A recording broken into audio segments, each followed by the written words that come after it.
Hello and welcome to the Creative Impact Podcast. This podcast is about creative impact, and what better way to start than with a figure who has had a visible impact on the fragrance industry. My guest today is a perfumer who has had significant impact and influence on modern perfumery, not only through his creations, but also through his advocacy for high standards and craftsmanship, and also educating the youth. The influence is seen through the dedication to education and educating others about the art of perfumery. With me today is none other than Mr. Roja Dove, a towering figure in the world of perfumery, whose career has been marked by innovation, artistry, and relentless pursuit of excellence. He has left a mark on the fragrance industry, inspiring not only consumers but also fellow perfumers with his passion for perfumery and expertise. Roja is known for creating complex and sophisticated fragrances that often push the boundaries of traditional perfume. His creations are celebrated for their richness, depth, and unique combination of notes. Roja, welcome. Thank you. It's such a delight to have you today. Thank you. It's very kind of you to ask me to come. It almost didn't happen. It almost really didn't happen. That's a story for another podcast, I think. Yes. So take us to the beginning, how you started your journey. I fell in love with perfume. I always say 6 or 7 years old, but I don't know how old I was really. As a little boy, laying in bed, and my mother came and gave me a kiss goodnight. And it was the first time I made a connection between a person, a moment in time, and perfume. And I've always said that kiss really put me on a path that I was to follow for the rest of my life. I started to spend all of my pocket money on bottles of scent. I thought they were like, when you opened a bottle of perfume, it's like releasing a genie. And I've always said, when you do it, all you need to do is let it take you on whatever journey it wants to, because it can take you to really marvelous places, whether that's from your past or creating your future, who knows? But so that's how I spent all of my pocket money. And then I've always been very curious. And so I started to try to learn about the history of the perfume houses. You have to bear in mind, there was no internet. The only way you could do it was by reading. And then I started writing letters to all the different perfume houses, trying to find out. And my industry has always been a very, very kind industry. That's what I would say. People I've met in it are always very kind. Not every industry is that way, but perfumery certainly has been very supportive. I really got my break in perfumery through luck. I joined Guerlain. It was owned by 3 cousins. And one of them asked who I was, because the letters I was writing, asked the MD in the UK. And they said, why don't you give him a job? He'll be less of a nuisance in the house than out of it. And so that's how I came to work at Guerlain. That's where I learned all the raw materials, about the raw materials and the basic arts of blending. I was really lucky. I ended up getting to meet some fantastic perfumers. You know, I was a nobody in the industry, but because of who I worked for, people were very kind, very generous. So I worked with perfumers like Guy Robert, who was one of the 2 people who set up the Osmothèque, which is a perfume museum for smell near Versailles, Nancy McConaughey, and of course Jean-Paul Guerlain. And I thought I would work with that house all of my life, but I left them in 2001 for various reasons and started my own firm. I was then asked by Harrods if I would open a perfumery with them, which was sort of mind-blasting, because I'd never intended to open a shop. They invited me in for a cup of tea, and it was, I said, well, you already have your own perfumery, a very famous one. Why do you want another? And so I came with this idea after a pot of tea. Well, let's look at really celebrating the craft of the perfumer. And what's, for many people watching this, what they won't realize potentially is that our industry had been bought by some huge conglomerates. Mm-hmm. And the average price for a perfume was a fragrance was less than £30, and the average shelf life was less than 1 year. It had been utterly commoditized, and the craft of perfumery was almost forgotten. Mm-hmm. It was about lifestyle and the latest. And so my perfumery, the whole point of it, it was a personal edit of what I thought was great from a creative point of view. And it was the first time I realized that I was starting to get old, because when I went to the houses and said to them, look, I remember going to Dior and said I'd really like Dior aroma and Diorling, and they said they'd remake it for me. Now you can buy them all around the world again. But so these perfumes, this Perfumery was about that. It was about the craft and the creativity of the perfumer. And then in 2009, my mother died. I was demolished by it. Sorry. And over dinner with a friend, there's a friend I see about twice a year, and she gave me a metaphoric slap around the face, which lasted the whole evening. I realized now what she was trying to do. She was trying to change my mind. And she said, you've spent your entire life curating and promoting and talking about everybody else's work. When will you do it for yourself? And I realized that she was right. And so I started to work on what would become Roja Parfum, which we launched in 2011.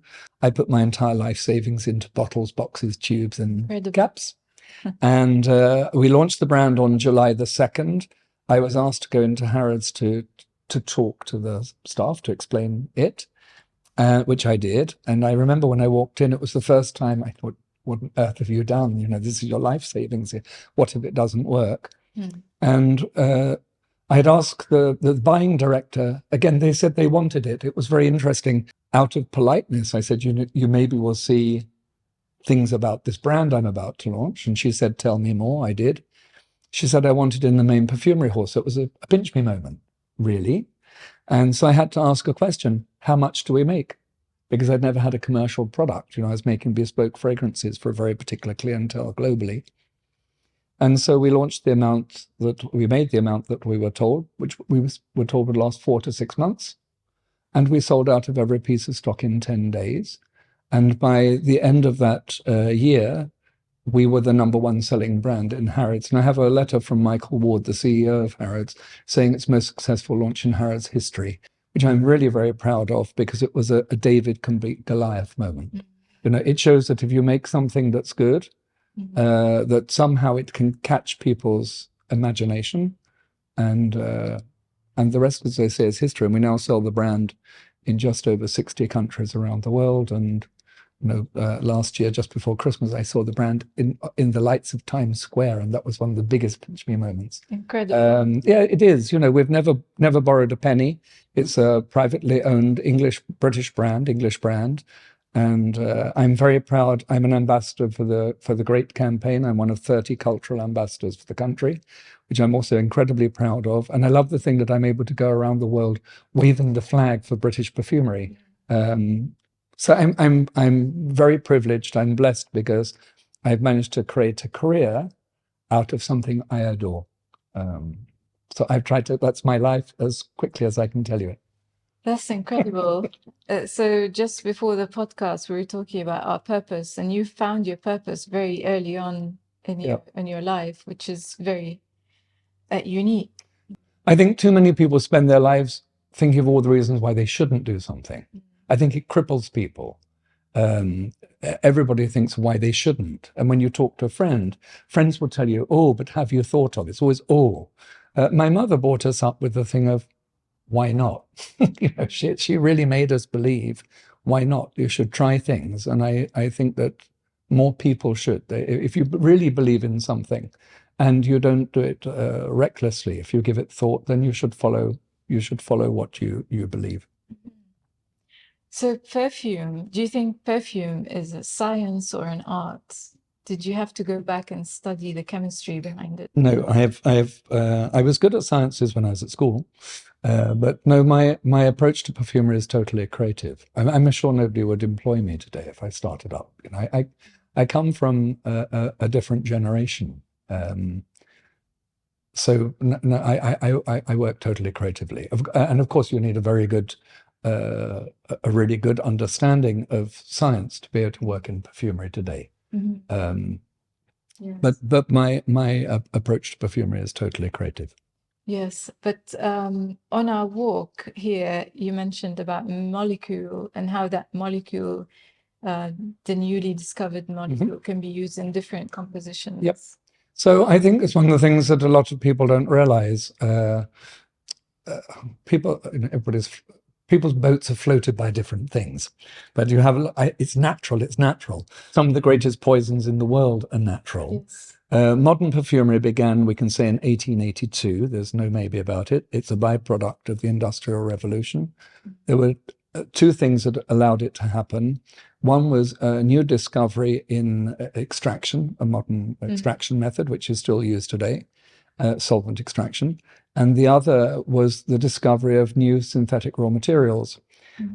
The first synthetics are in fact totally natural. They're called natural isolates. So it's one molecule that's extracted from a whole, in the way you might extract an egg yolk from an egg, and you can suddenly make custard, which is nothing like an omelette, which is nothing like the white, which will give you a meringue. I don't know if that's an easy explanation for it.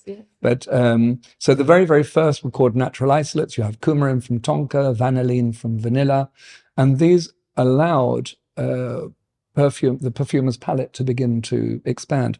And from that day to today, with only one exception to my knowledge, every single perfume which has revolutionized the industry and pushed it off in a new direction, they're referred to as the classics, was through the discovery of a new olfactive molecule. So there are people, that's their job. They're going to work every day and they create new smelly molecules. I mean, how amazing is that? Most people, when they think of perfumery, I think don't understand how enormous our industry is. In 2000, I think it was 2019, it was last valued in the UK, and it brought £7.2 billion in the UK to the economy and 2.1 billion to the exchequer. It's huge. Most people think of you're either a perfumer or you're a seller, but you know, you have evaluators and lab assistants and people making smelly molecules. How's about that for a job? Yes. And I think it's just remarkable. And then, of course, when these new molecules come, if they're interesting, perfumers will take them and see what they can do with them.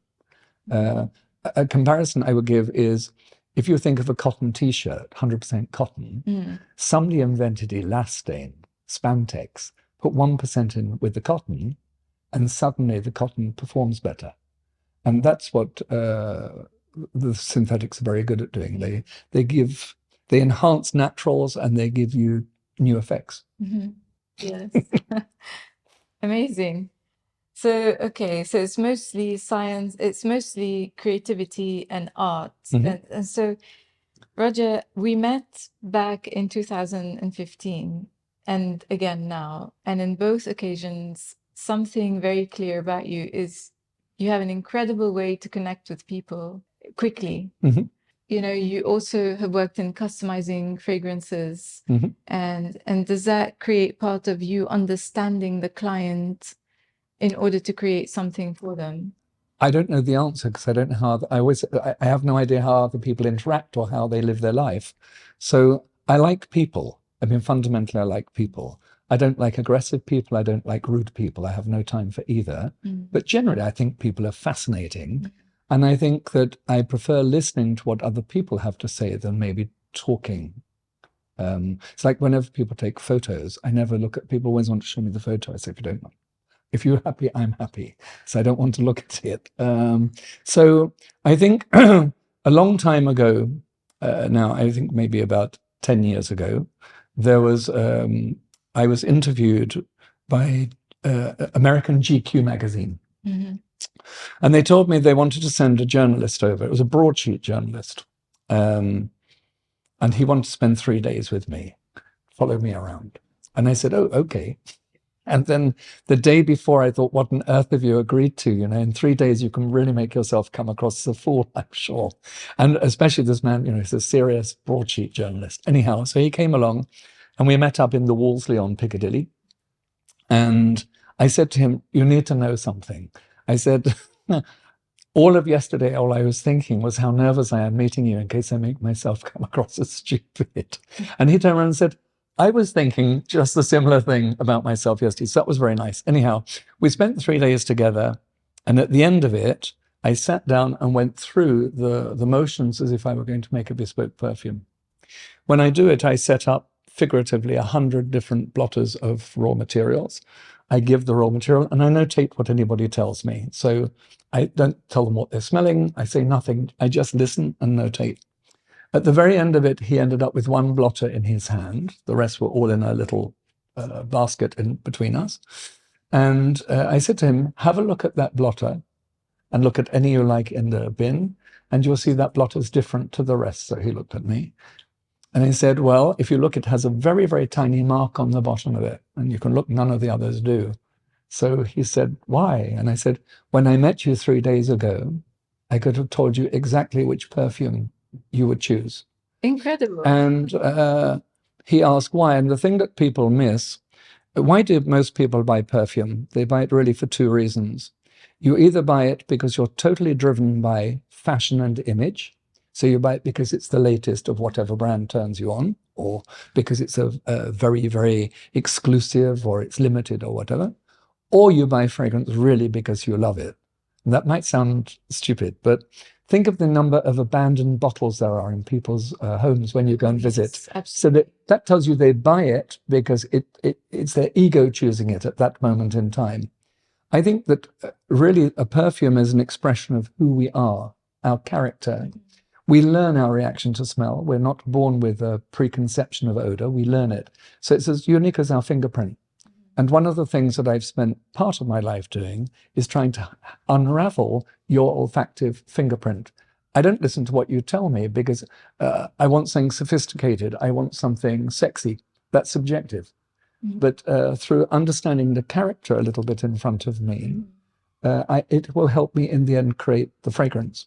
And that was the thing with this man. You can find the article still online, I have no doubt. It was about a 6 or 8 page article in GQ, American GQ. And I was also able to tell him how old the house was he grew up in. I was able to tell him that his mother, I think, didn't like his father very much. She was a free spirit. I told him that I thought his father only bought things for how he was perceived by others. He was really shocked by it. All that from a single encounter. From his reaction to odor and him a little bit as a person. I asked him not to write too much because it would make me come across like a new age hippy dippy. I'm not saying something wrong with that, but that's not who I am. But it's just to do with reactions, to do with odor and feeling something about person. And some people are so closed. You must know it from the people you meet doing what you do. Some people are so closed, you know nothing about them. You could spend a day with them and you leave and that's that. And other people are more open, and I just pick up on the feeling of the person. I don't know if I'm explaining that well or not. I have no idea. Absolutely. No, it's very clear. And as you were speaking, I was wondering, all that passion for this kind of craft, where does that come from? What drives you? What inspires you? Scent is one thing that someone can put on. They can have the most rotten day. They can look in the mirror and hate the way they look. And perfume will be totally kind to you. And I love seeing people walk 1 centimeter taller without the need of a heel. That's really the thing. I'm very lucky I don't have people telling me how things should smell or shouldn't smell. It's one of the great pleasures of owning my own firm that lots of people are very unkind when they put critique on a perfume that's out. They blame the perfumers if they don't like something. And I think what most people need to understand is that most perfumers, the first thing they get is a brief, and they get a per kilo price. They have to make the perfume to that. That's a skill in its own right. I luckily have carte blanche with what I do. And that's a privilege in its own right. And somehow, whatever it is I create, people seem to relate to. I mean, you love something I make or you hate it, and that's just fine because it must make you feel something. Yes, if it doesn't make you feel something, then it's not a good creation. Well, that's art, right? Yes, absolutely that. It has to move you. It has to move you. Totally that. It has to move you. And so you mentioned per kilo and business goals, and perhaps, working in, perhaps not in your case, but other perfumers working in a corporate, and there are deadlines and there are budget constraints and all that. So where do you see business and commercial needs versus the artisan part of it? Yeah. Okay. So I think what's very interesting, if you take in the last 20 odd years, 2 huge smash hits. One is Angel of Thierry Mugler. Yes. That failed every single test market panel thing, in the survey. And there was a woman called Vera Stubbe, who was the CEO of Thierry Mugler, and she believed and she pushed and she pushed, and eventually it came in the market and it revolutionized perfumery. I'd give you 2 other examples in masculine perfumery where the problem is if you test market things constantly, what do you end up with? Something which is banal. Likes. Yeah, and something banal. So they might like it, but will it sustain interest? Yes. So I think it's a difficult one. I think what's going on in the marketplace in the last while, not in perfumery only, but in many things, but especially perfumery, the online community for scent is enormous and really passionate, fanatical people. And so they hunt things out.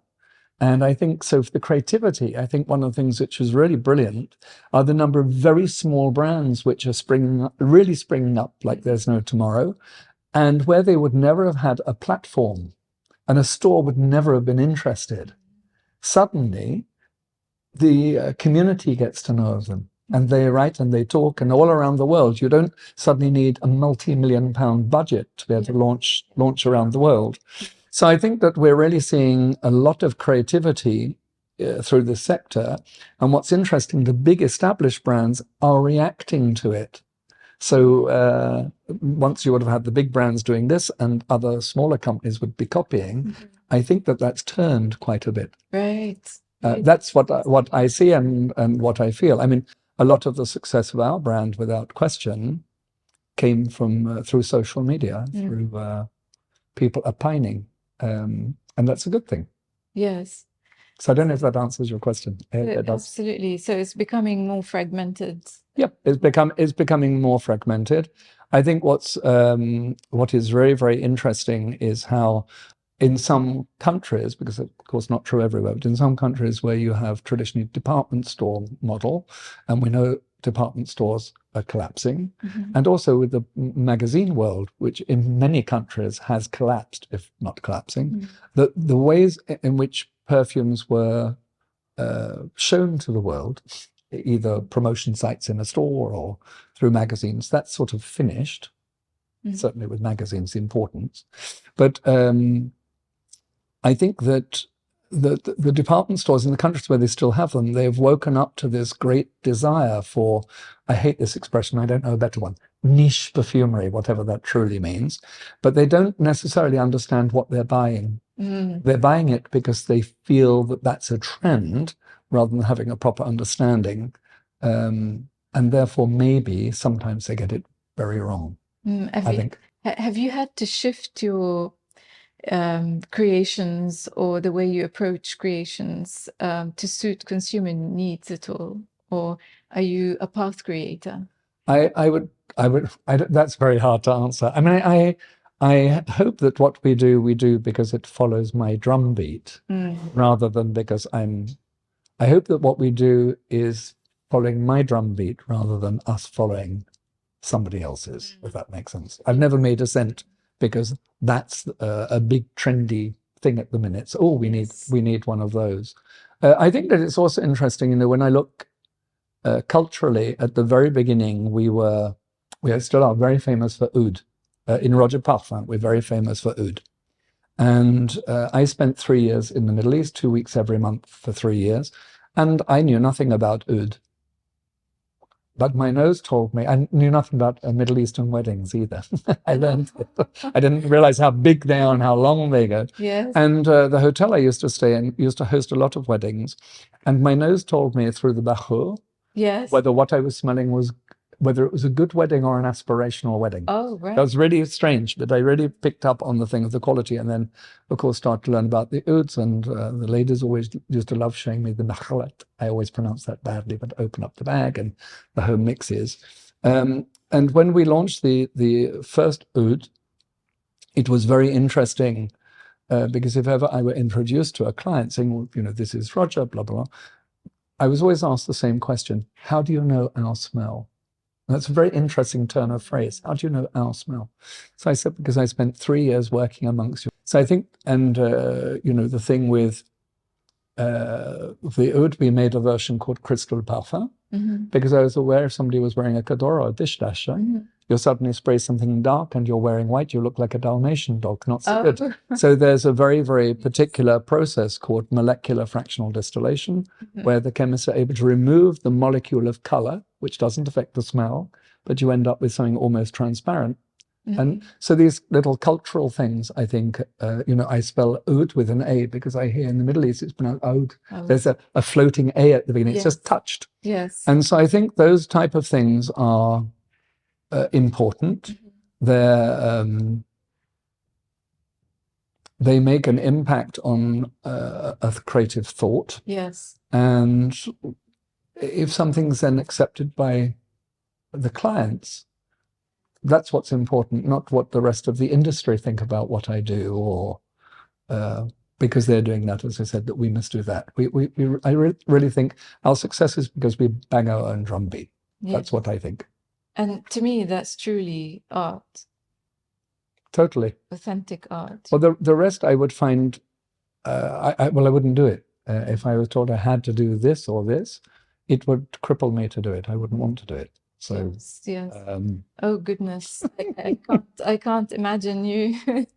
So we have in Harrods on the 6th floor. There's this perfumery, the Roja Dove Perfumery I was telling you about, and I have 2 other collections there. One is called Pierre de Velay, and the other the Roja Dove semi-bespokes.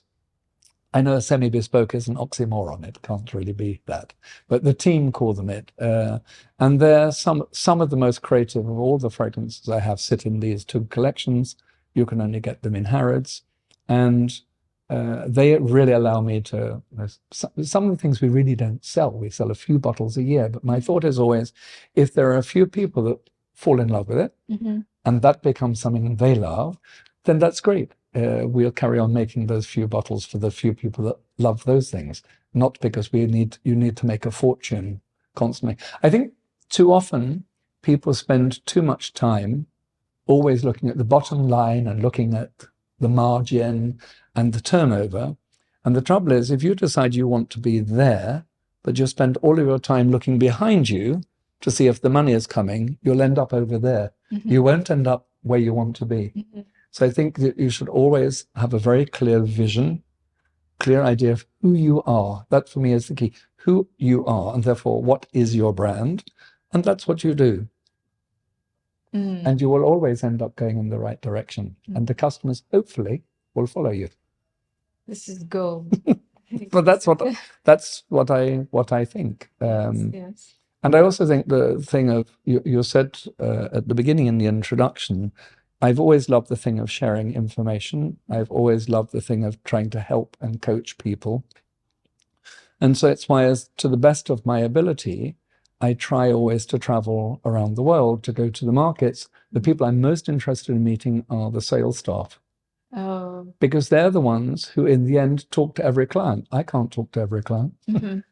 So it's essential for me that they really understand the philosophy of our brand, the belief of the brand, and what the brand is truly about, to be able to communicate it to the client. So what's your philosophy and approach then towards the creation of Perfumery? Well, I think the only way I can explain it is if you imagine writing something. Say you decide you were going to write a thesis, you're going to write a book, you're going to write an article. You have to have a very, very clear idea in your mind of what you want to communicate. Yeah. If you don't, you'll just be writing words and you'll be there for the rest of your life, and it'll be an incoherent mess. So the first thing you have to have is a very, very clear image of the thing you want to create. And then you have to sit and hopefully make that thing become a reality. So I don't know if that really answers your question, but it's this very clear idea of how you hope the creation will be in the end.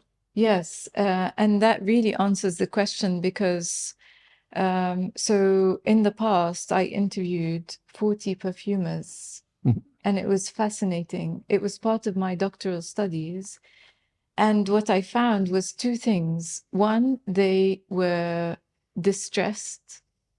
They create something and they tell them, this is rounded, a little bit more rounded, less floral, more, fruity. And that was very stressful for the perfumers. Mhm. They couldn't express, and it was Totally. almost like part of their identity that they wanted to express, and they couldn't.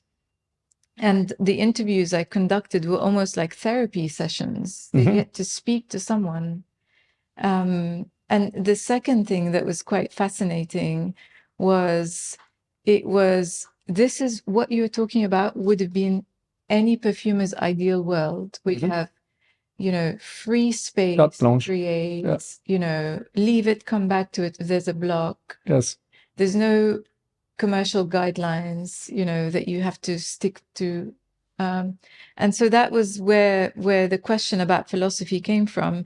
And you answered it quite well by saying you start with your inspiration rather than by the consumer needs. Absolutely. Because the consumer doesn't know what they... Absolutely. Well, that's the famous line of Henry Ford, isn't it? If you ask the consumer, they just ask for a faster horse. Yes, yes, exactly. Which maybe it sounds a bit of a cliche, but it's actually a truth. Yeah. You know, when one creates something, anybody, whatever creative sphere you're in, what hopefully you end up doing is creating a desire. Of course, we want people to love the things we make. Of course we do. And if you make something beautiful, hopefully it will find an audience. And that's lovely. Sometimes it's very interesting. You have things which are extraordinarily creative, but people don't like them. And you can look throughout history. It's always been that way, that because it appeals to a very small group doesn't mean it's bad, or it just means that it's not so easy. Yes. But when you make something that you think is beautiful and the public love it, then you have something, you know, it's nirvana. Do you necessarily stick to gender kind of perfume? No. You can't say a rose is masculine or feminine. If you put rose on a man's skin it smells masculine, so it becomes a masculine rose, and likewise with a woman, a feminine rose. So I think that of course, just through common usage, some materials one thinks of as more masculine or more feminine. But in reality, put something like tuberose on a man's skin, it can smell magnificent. And not every woman wants to smell like a bouquet of flowers. Yes. You know, a lot of women and a lot of women find, in fact, a lot of women find finding a scent which is an expression of them difficult, because the market is so full of gourmand or fruity floral scent. And if you're somebody who doesn't like sweet, there's very little in the commercial space which is made for this woman who likes something more tailored, maybe more woody. Going back to culture. Yes. So do you think your creations are impacted by the culture? Or do you think in general, perfume creation is impacted by culture? I think it can be. I think what's really interesting is that people love to stereotype, not the client actually, as much as the people who make and sell perfumes. It's interesting, you know, when I go to the Middle East, of course, they have a huge love for Ouds, woody perfumes. If you go to somewhere like Oman, of course, frankincense, Lubin, because the world's best comes from there, blah, blah. But I think it is very interesting how the world is opening up. And the internet makes it that way. And this thing of community chatting. But lots of people who live in the Gulf don't want oud, you know. And I remember when I was first asked to do a scent for China, so for something very, very specific in China, you know, oh, they don't like perfume, they don't have the experience in modern history of wearing perfumes. They'll like something very light and flowery. It's rubbish. They like, a lot of them love big, deep, woody scents. So I think that this stereotyping that an entire culture likes this is a nonsense. Yes, of course, there are cultural trends. I'm not pretending there aren't, but I think they're not as... The more we experience things, how does your own palate, your own taste come about? Because you experience things. So for anybody, say, who drinks wines, what sort of alcoholic drinks do people drink at the beginning? Something sweet, generally, no complexity. Maybe you then experience this, and this, and in the end you end up loving Barolo or a Merceau or something. Maybe you still like the sweet things, but it's because you You have reference points. And I think the more the world opens and the more we travel and the more we talk to each other, the more we experience different things. And maybe you don't want to end up smelling like your mother or your father, which is what the cultural trend is. Yes, yes. If that makes sense. Yeah. For the Sorry, you can tell I'm very opinionated. I know it's nothing but an opinion, anything I think. Don't mean I'm right, it just means it's what I think. So for these aspiring students and people aspiring to go into the space of perfumery, what advice would you give them? What would you say is the most key thing in order to persevere in this career? Well, I think the first thing you need to do is really understand how broad the scope is. Because most people, as I said earlier on, either think you're a perfumer or a salesperson.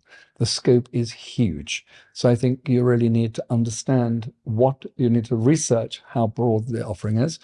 For a lot of the industry, having a good grounding in STEM-based subjects is essential.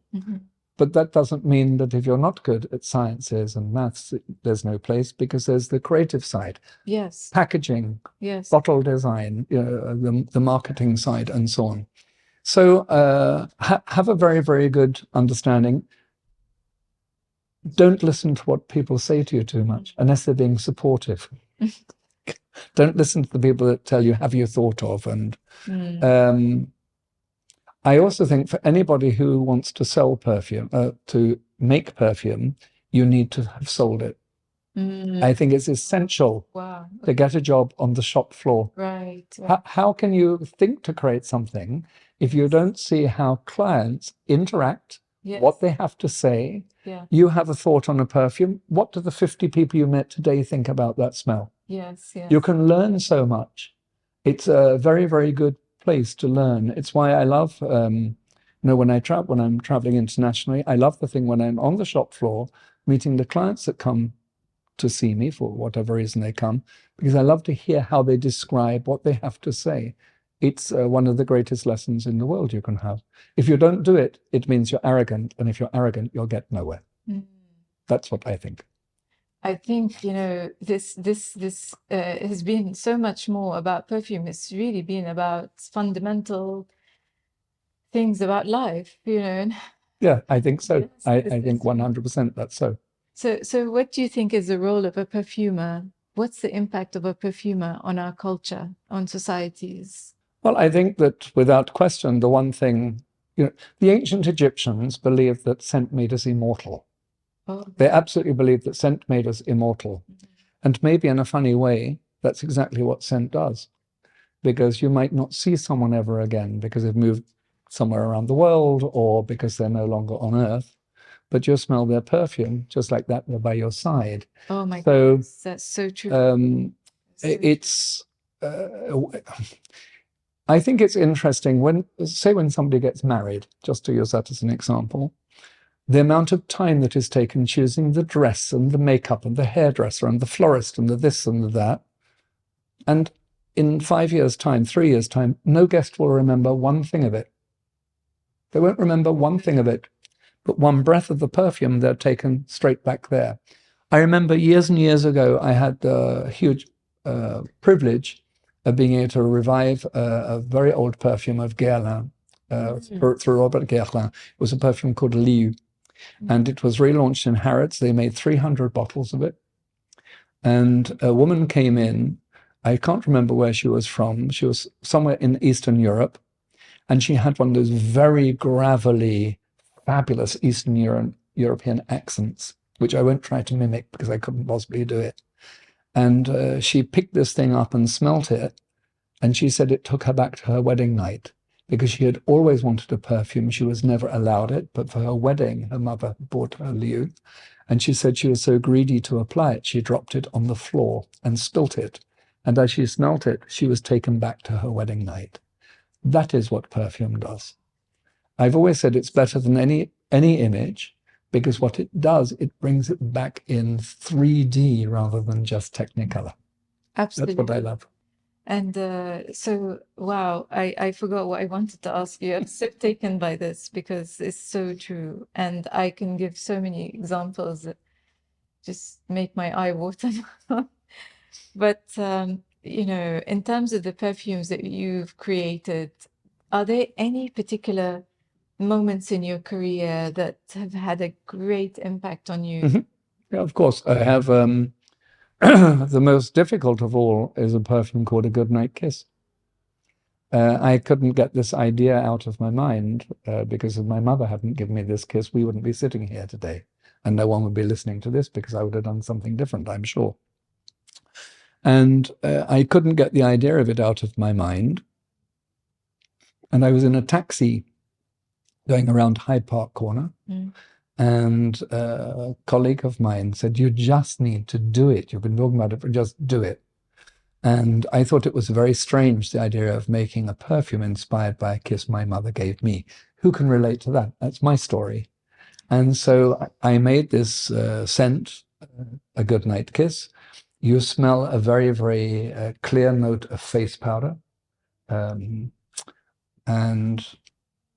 very shimmering through aldehydes, the idea of light dancing off of a diamond necklace. And the idea of the perfume really was about that we all know, we have all hopefully received a kiss from somebody that will stay in our life forever. But the kiss of a mother is the most unjudgmental and most marvelous thing. So the scent was made. We launched it on the 6th of January, which would have been my mother's birthday. We launched it on the 6th floor of Harrods only in my perfumery. We made 6 bottles of it. Everything had to be around the number 6 because it was her number. And on the first day, we sold 8 bottles, only having 6 in the shop. So we had to make some more. And it was very interesting. This thing that I'd been so nervous of, by the end of those 3 weeks, the first 3 weeks of January, it was our number 1 selling product globally. So it told me that everybody understands the message. It's unconditional love. It's a sense of the gentleness of unconditional love. So that was important. And then I had there's another scent which I'm very, very proud of, which is called Diaghilev. I gave a lecture at the Victoria and Albert Museum for their exhibition Diaghilev and the Ballet Russe, and I was asked if I would make a perfume, or the idea of a perfume coming up.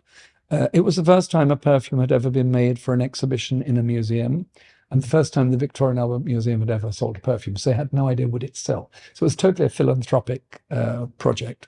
So we launched it, and it sold out. It sold out. I'm making this up figuratively in 3 weeks or 4 weeks or something. The whole lot had gone.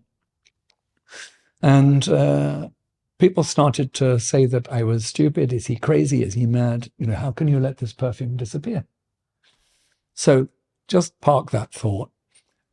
Separately, when I was very young, don't ask me why, but one of the languages I studied was Russian. I learned it for 3 years. And I think it was in 2001 or 2002, in 2011 or 2012, I beg your pardon, I went to Moscow. I'd never been before, and I don't know why. I don't know whether it's because they'd heard that I'd made a perfume called Diaghilev, because there is no Russian who doesn't know who Diaghilev was, or because they'd heard I'd studied Russian. I have no idea. But the next day I was meeting press, and they were saying, "What have you done?" So I said, "Oh, well, I went to the Kremlin." And then the person I was traveling with said, no, he was in the Kremlin. So I was given this private tour of the Kremlin, which was extraordinary, particularly with what's going on in the world currently. The likelihood that anybody from the West will ever be able to do that in my lifetime is small. And I was taken in the end to the oldest part of the oldest palace inside, where I saw the oldest Imperial Eagle painted in gold on the wall. And at that moment, I decided that I would relaunch Diaghilev, and that eagle would go on the side of the box. No client will really know why it's there. It's there because I had the privilege of going on a private tour inside the Kremlin. Okay. So I have in our company, I have a lot of stories behind the perfumes like this, which are very, not all of them personal, but some of them are very personal. Yes. Things that happened in my life expressed through scent. Yes. Incredible. So what does Diaghilev mean? It was a man's name. Oh. And so Diaghilev was a Russian who was persecuted and fled Russia. He had ended up in Paris, where he started a ballet troupe. So he was an impresario. And he basically created modern theatre, is what he ended up doing. He decided that, if you think at the time, women had worn tutus. That was how women dressed. He decided to get people like Chanel or the artist Sonia Delaunay to design costumes. Nobody had seen something like that before. He commissioned people like Léon Basque and Picasso to create backdrops. No one had seen things like that before. So he decided that if he went to every creative force that you can think of and have real creatives, and you put them all together, you make something which is much bigger than the sum of the part. And the very last thing he did was he had the curtains scented so that as the curtains opened, the auditorium was perfumed. So this idea, what we expect to see today of set design and costume, Diaghilev was the person that did this. It was revolutionary. And you see his influence very strongly today in so many things. So it was at the time when he started that a style of perfume called chypre began. Oh, yes. And the chypres are based around mosses and woods. Yes. It's the time the suffrage movement is having an impact in Sweden and in the UK. Some women have managed to get the vote. Paul Poiret got rid of all the bustier and the corset and the bustle, the modern silhouettes beginning to take shape. And so that was how the conversation came, that as you walk through the exhibition, you saw how society was looking at itself, influenced by, in this case, this genius, Diaghilev. And so I said, well, how great in the background we could have very soft scents, the scent of the Belle Epoque image of femininity through powdery florals, and boom, coming with the chypre as he arrives. And then when you get round to Stravinsky's Rite of Spring, I was saying, we could use the aldehydes, these big materials that we discovered in the early 20s, and we were going to do that. And then the conservation department heard what we were going to do, and they said, absolutely, you can't, because there's Le Tram Bleu. It's, I believe, the biggest Picasso canvas in the world, and that was in the exhibition. Oh. And they were frightened that the perfume droplets would damage. So, but the thought now was so there that there was going to be perfume. And that's how in the end I said, well, great, why don't I just make a perfume and see if you can sell it in the shop, and that will help the coffers.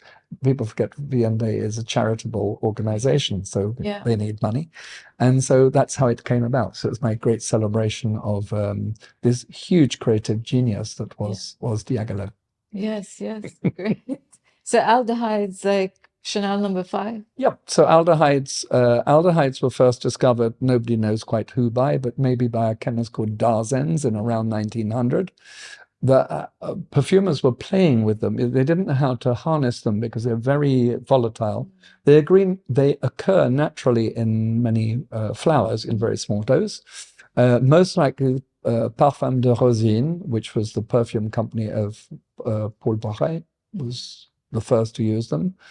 Certainly you find a little in Quelquefleur from Aubigon, which laid down a floral bouquet. Every floral bouquet that's been made since that was made comes from this perfume, Quelquefleur of Aubigon.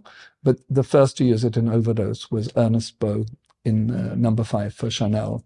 Wow. And what the aldehydes do, just for people listening, they give an effect. Rather than a smell, they give an effect. Oh, and the way I'd explain, if you drink still water, and then drunk a bottle of fizzy water which just been opened, where it goes, and it makes every ingredient sparkle or shimmer, like a firework going off in the sky. Oh, amazing. I learned something new, but also Shalimar was one of the early perfumes in Japan. So Shalimar, there's a big argument as to who made the first, what today are generally called ambers. The word for it used to be oriental, but it's being moved to amber for very obvious reasons, I think. Most likely Emeraude from François Coty was the first in 1921. Guerlain would say that Shalimar is the first. I wasn't living at the time, so I don't know. But Shalimar is this big amber. It has a lot of something called ethyl vanillin in it, which is a synthetic vanilla. And there's a very nice quote by Ernest Beau, who made No. 5. He always said that when Jacques Guerlain took vanilla, he made Chalimard. If he took vanilla, he would make a crème anglaise. Yeah. Wonderful. I spent some time studying the stories that are written to describe a perfume. What's the role of those stories, really? Are they also used by the perfumer, or is it just marketing? And that depends how the creation comes about. So I just explained to you how Diaghilev came about. Yes. And I just explained to you how A Goodnight Kiss came about. So there's no story other than a story in my life. Most perfumes made today, the marketing department or a brief will come for the perfumer, and it will tell a bit of a story. And then the marketing department will build a story up around that. Hopefully the fragrance ends up reflecting the story. More often than not, it maybe does. But the thing that's very difficult, every industry has its own jargon. And my industry's jargon are the raw materials. So I can say to you, it contains ylang, magnolia, and stephanotis. Lovely, it sounds beautiful. Most people have no idea how those things smell. So it's a way, I think, to try to paint an idea of how the thing might smell, an image in your mind of how the scent itself might smell. So I think they serve a purpose.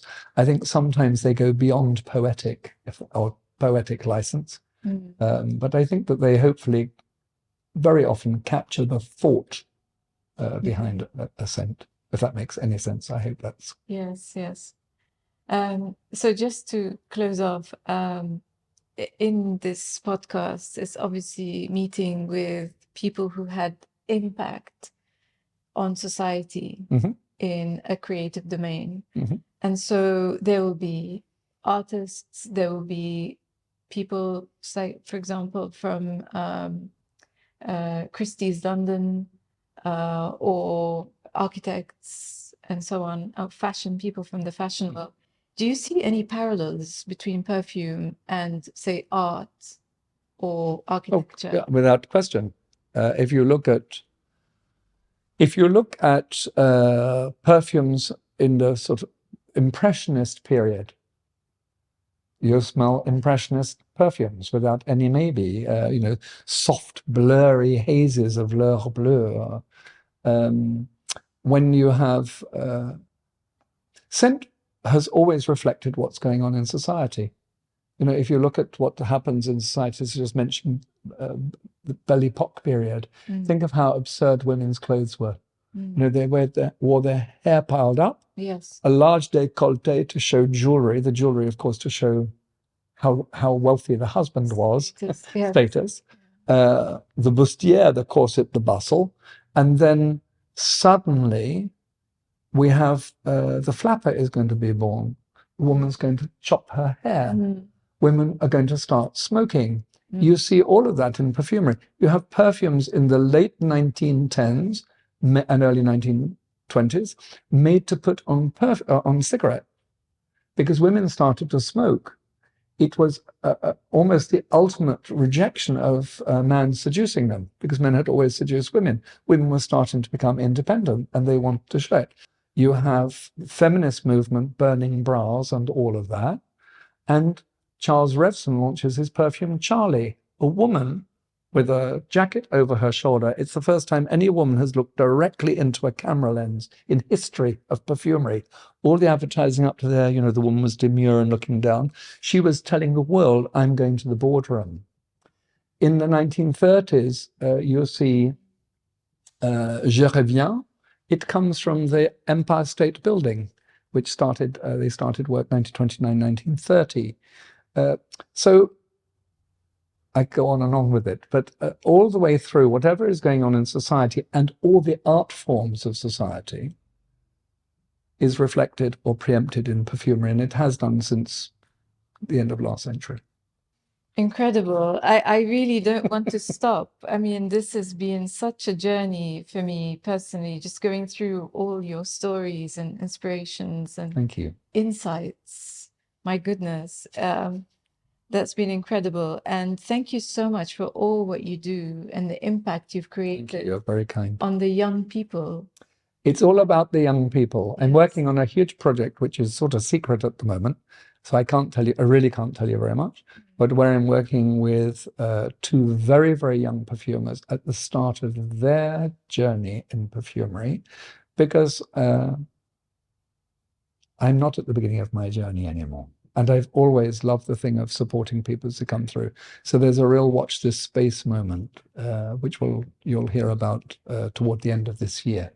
Of working with two people really at the start of their journey. And if it helps somehow, then that's a good thing. It's a good thing because perfume touches everybody. It really does. Roja, from the bottom of my heart, may your journey be long and prosperous. Thank you very much. And you continue creating all this wonderful impact that you're having, representing British perfumery to the world as well, and also educating the youth, and so generously dedicating your time with things like this today. Thank you. Giving talks. I'm sorry, the one thing that's brilliant, I don't know if you know what's going on at the moment, the biggest revolution that's happened in the last 6 months in my working career, so that's quite a big thing to say, is how young boys in particular, I'm sure girls a little bit, but young boys seems to have the biggest impact. And when I say young, I'm talking about 11 to 16, have suddenly discovered perfumery. Yes. And in my Perfumery in Harrods, I sit there, I'm not in there very often, when I come, and there'll be 2 come in, and 3 of them, and 4 of them, and then 1 on their own. And they're absolutely confident. They know precisely what they want. They know maybe more than all the other clients in there. And it all comes from TikTok, and I think it's brilliant because suddenly at that age, these youngsters are able to express a side of themselves through smell, which when I was a child certainly wasn't normal. You know, when I was buying my little bottles of perfume at the beginning of my story, I'm sure most people thought I was very strange. But it's a really lovely thing to see. I think it's one of the great things the internet and social media has allowed to happen. Yes, yes. Well, thank you for joining us. It's been a delight, absolute delight. Thank you. And I hope to see you again sometime. Here or there. Here or there. Yeah. Thank you so much. Thanks.